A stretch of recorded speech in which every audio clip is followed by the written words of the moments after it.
How did you reach out to her in the first place? Yeah, so we met Amanda after she and Raffaele were acquitted in the fall of 2011. Brian and I had spent the last month of their appeals trial in Perugia, beginning to film and research, but largely trying to contextualize things. I think maybe to your first question a little bit, people didn't have a lot of the information that was right beneath those headlines. And so we wanted to spend a little bit of time trying to understand both what had happened, kind of try to take a look at the legal proceedings, the judicial system, Italian culture, all of these things that were playing a part in the way that the story was being disseminated.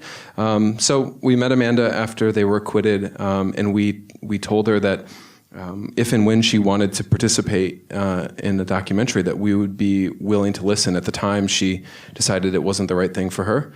And 2 years later, in December of 2013, she decided that she was ready, and we did the first interview with her in January of 2014. The film starts off with her saying, I'm a psychopath in sheep's clothing or I'm you, which is, a stunning assessment.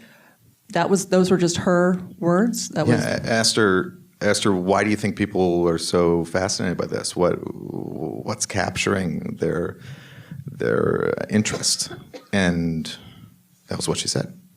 I mean, people see her as a cipher, right? That you can see her in any number of ways based on how you feel about her, or you can see that she's maybe the wolf in sheep's clothing or the damsel in distress, and she appeals to people's fears, which is why people became so fascinated with her. And she's aware of that. She's aware that people can apply to her anything, looking through the lens of the narrative that they maybe already subscribe to, or they're looking for actions or motions or words or sayings or emotions that reinforce how they feel about her. How did you find her as an interview in terms of because like I said, she seems remarkably astute, but she does have this kind of very intense stare in terms of it, which maybe the kind of 1,000-yard stare that would come after having been in prison for 4.5 years for a crime you didn't commit. But I mean, it's like, what did you find her? Well, I remember the big breakthrough moment for us in kind of connecting with her was actually not until the last interview. And when she breaks down talking about her mother coming and visiting her in prison.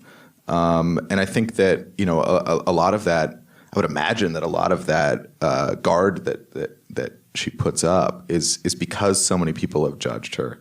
Every kind of, you see in the opening title sequence, which by the way was made by Rock, Paper, Scissors, and Leanne Dar, who's here tonight, who is amazing and did great work. And it's all practically shot, which is amazing for film geeks out there. But you see that she was constantly being interviewed when she came home and doing these kind of primetime specials where people were putting her on the, you're always in the hot seat. And I think that what that does to a person is it makes them be very guarded.